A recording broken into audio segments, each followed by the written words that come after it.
What's going on, guys? It's Elias. Welcome back to the channel. Thanks for tuning in. What you just heard there was the first start of this truck in the last, I'd say, 3 to 4 weeks.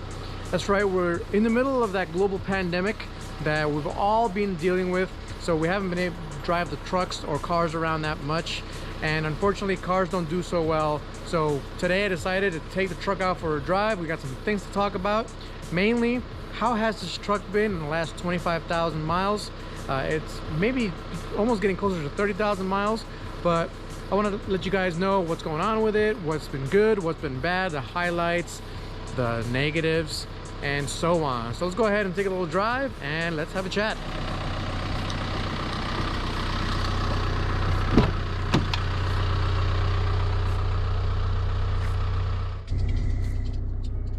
It's kind of funny that even though it's already on, still gotta put the key in it. And there she goes.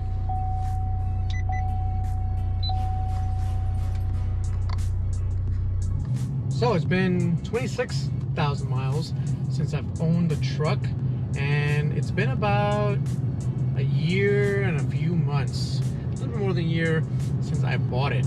It's actually going to be about 2 years and about 8 months or 7 months. But we're going to go over the truck. We're going to go over all the different things and features that I've really come to enjoy. We're going to go over the highlights, and we're going to go over the negatives. Waving to the neighbors. So, some of the highlights. This has been an awesome truck. And actually, since this has been my first truck ever, it's really opened up a whole set of different possibilities I never thought possible with a vehicle. I've always been a sports car kind of guy. I've owned a Prelude forever, and that was my only car for, I think, 8 years or something like that. It was my only car. Yeah, sure, I bought some Beamers in between here and there, but my main daily driver has always been my Honda Prelude, and then I got the hatchback, and then I got the Type R, and the rest is history. So I bought this truck, like I said, it's my first ever truck, my first ever American car that I actually bought with my own money. And my previous run-ins with American cars were not very good. It was a Pontiac Grand Prix was one of them, a 94 or 92, 94 maybe, I forget the year. Grand Prix, it was in not the greatest shape ever. It was one of my first cars, and it was quite terrible. But I gotta say, this has been an amazing truck, and I love it. Now, one of the things that I do love about this truck is the fact that it is a truck. First of all, it's got a small bed, right? But even with its tiny bed, I've been able to use this to carry so many different things. I have many different properties that I own. I've been able to take out the furniture, put construction materials back there. You know, I do have to cut up the different plywood and different drywall, but you got to cut it up anyway. So I just cut it up, throw it back there. It really has been amazing. I've taken out furniture, I've stacked it high. It's really done really well in the last year or so, and I've been really impressed with having the truck by itself. Now, one of the things that I've really enjoyed is the fact that the suspension, the DSSV spool valve shocks that this thing has, makes this truck probably one of the most comfortable vehicles I've ever been around. It absorbs basically everything that you need to, from bumps and other things that are fairly bad, actually. If you're gonna hit, if you're driving around Pennsylvania, New Jersey, New York, potholes are terrible. But this thing soaks it all up like if there's no problems at all. And a lot of that has to do with the suspension travel that it has, as well as the fact that it's got DSSV dampers. I like the size of the truck, right? So like I said, it's got a small bed, but I like the compactness. It's not a very big truck. I've driven Silverados. I was thinking about getting an HD Silverado, one of those big diesel ones, but I do like the size a lot, and the more I drive it, the more I've really enjoyed this truck, the more I realize that the compactness of the truck really lends itself well to just easy driving.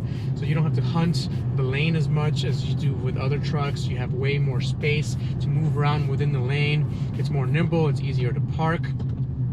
Just so many different things that this truck has because of its smaller size.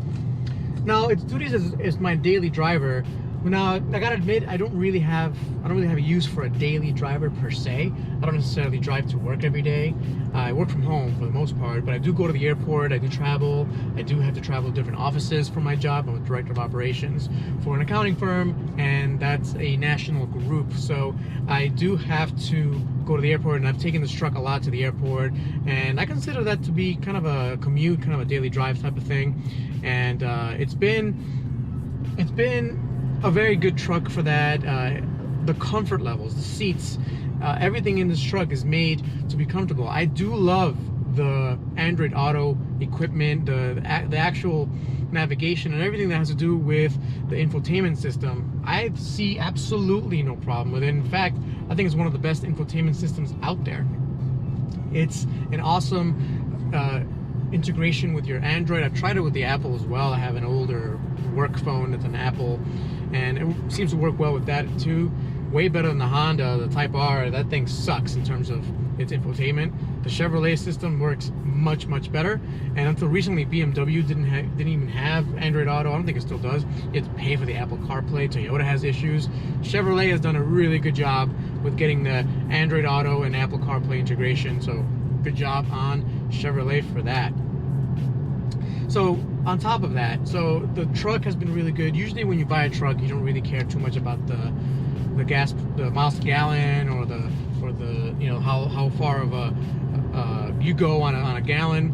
But this truck, another reason I bought it was for its ability to sip on the diesel. And there's two reasons why I care about that. First, obviously, is cost. I don't want to have a truck that does 12 miles to the gallon, and you know, every time I fill up, it's $100, and I have to fill up once a week. That doesn't sit very well with me, and I know it's not that expensive in the long run. And again, I shouldn't care. But the fact of the matter is that I do care, because it's cost, right? So if you're driving a lot like I do, I drive a ton. I've only owned this truck for about a year and 4 months. It's got 26,000 miles. That goes to show you how much I drive, right? So, and I drive the BMW 335D. It's got 140,000 miles. I put mileage on my vehicles. So with that amount of mileage, you're gonna want a good vehicle that's gonna not hit you too hard when it comes to sipping the gas or the diesel. And this thing gives me around 25-26 miles to the gallon. If my wife drives it, she gets 26-27. If I'm always driving it, if I'm the one driving it, that tank, 23-24, right? But it's averaging around 25 miles to the gallon. Really can't complain about that for its truck, for its capabilities. You know, it's got off-road tires, the Wrangler Duratrack tires. That's good for about 2 miles to the gallon probably. It's lifted. That's probably good for another mile to the gallon. So yeah, I could have gotten a more basic Colorado diesel, and it would have gotten more mileage. But I want a truck that has everything, right? And even with all the off-road gear and the lift and everything else, 25 miles to the gallon is extremely respectable. Now you're seeing me driving here in these little back roads and a lot of turns. I love the fact that this truck can take turns very well.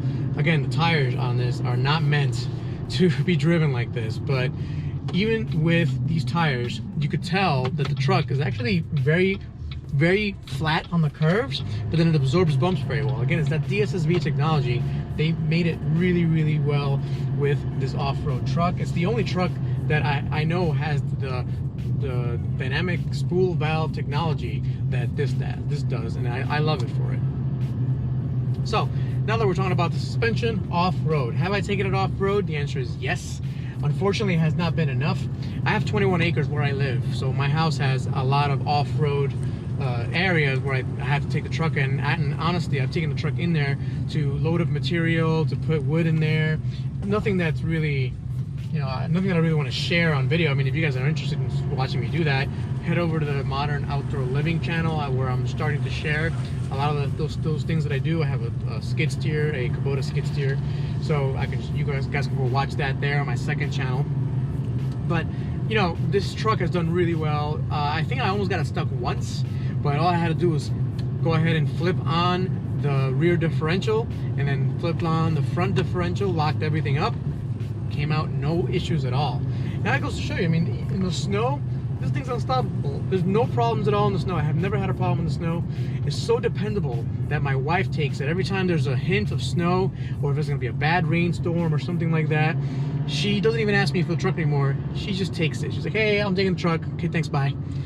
And that's absolutely fine. I love that she does that. I love that this truck allows us not really worry about, you know, if the tree is going to be blocking the road, she can just kind of run them over, run the tree over. It's just a really nice truck for that. So of course, with that said, it's obviously been the best winter vehicle I've ever owned. And this is coming from a guy that's a sports car guy, the Prelude and everything else. I've never really owned a vehicle that's so utilitarian, and it still amazes me how good this thing does in the snow, in the ice. I mean, it's, if you get this thing stuck, you really gotta, you're really trying. I think there's a guy on YouTube, I forget his name, he's got a bigger channel than me, but he took a ZR2 up a mountain road that was not plowed. It's basically like, I think it was like 4 feet of snow with a bunch of ice, and it was just a stock ZR2, and he managed to almost get it stuck there, and he basically got in trouble up there. But I mean, what do you expect? The truck is not necessarily designed to deal with that kind of scenario. So I think this truck does extremely well for what it is. And if, like I said, if you're getting it stuck, you're trying. A little power run here. It's good to get the truck up to temperature every once in a while, and sometimes that means you wide open throttle, you hit that pedal to the metal, and it gets the turbo singing, it gets everything flowing nicely, especially with these newer diesel trucks. So let's talk about towing, because when you tow with this truck especially, and especially with the loads I was towing, you are wide open throttle for quite a long time. Now, if you guys have missed it, I have an Instagram. You go ahead and follow me on Instagram. I share more like day-to-day type of things on there. I took this truck over to Kentucky and I towed my Prelude, my Honda Prelude, in my 8.5 by 20 enclosed trailer. Now, the weight on all of that was about 5,000 pounds. I made sure I didn't surpass that because this is the weight limit for this truck. So I basically maxed out the towing capabilities of this truck, and an enclosed trailer is going to add a whole lot of wind resistance to this truck. And a lot of people said, hey, it's going to struggle, it's going to struggle. I gotta say, I don't think it struggled at all. I think it did perfectly fine. I had my cousin from the Dominican Republic came and he drove it. My wife drove it. Jane drove it from the Kentucky, from National Corvette Museum all the way back to Pennsylvania. She had a stint in it. I had a stint in it. It's about a 12-hour drive from where I live. 12-hour drive, towing that, stopping in all kinds of different, you know, gas stations and McDonald's, etc., to get food to eat. And the truck did it very, very well. Those people that say that the ZR2 is not really designed for towing, yeah, you know, 5,000 pounds is not that much, right? So you can max that out really easily. But as long as you keep that in mind, as long as you keep the weight at around 5,000, maybe even 6,000 pounds, this thing does it very well. And the diesel engine, I mean, this diesel engine, when it tows, it basically lets you know, hey, I got this. Don't worry about it. We got this. I can deal with it. The brakes are perfectly fine. You know, I was a couple times where I had a panic brake because people cut me off because, you know, I'm towing a trailer. That's bound to happen every once in a while. And the brakes were perfectly adequate. They were more than adequate. They were perfectly fine for what I had to do. So to finish up this video here, I think some of the highlights. So some of the highlights for the truck, of course, the towing, the winter ability, the fact that it's just really good at what it does in terms of being a comfortable truck, a truck that is not too big and easy to drive. My wife is able to drive this. She's not comfortable driving a bigger truck like a Silverado, but she's able to drive it. I think those are the highlights for this truck. Now the negatives. And honestly, the negatives are starting to weigh on me significantly. Unfortunately, a lot of the options that I had to delete and tune this truck when the warranty was out, a lot of those options are starting to dry up. Unfortunately, the EPA is starting to crack down on truck tuning, and specifically diesel truck tuning for emissions purposes. I don't agree with it. I think it's really dumb. I don't think it, in the grand scheme of things, a few hundred trucks, maybe a few thousand trucks getting their emissions deleted is not going to make a big dent. Well, you know what's going to be worse is when all of these trucks fail with their emissions at 100,000 miles, the owner then has to chuck them, quite literally throw them away or junk them. Nobody's going to buy that thing if they can't delete it and tune it, so they're going to junk them and they're going to buy another truck. That's actually way worse for the environment in the long run. Way worse. Look it up if you don't believe me. So that has been weighing on me, unfortunately.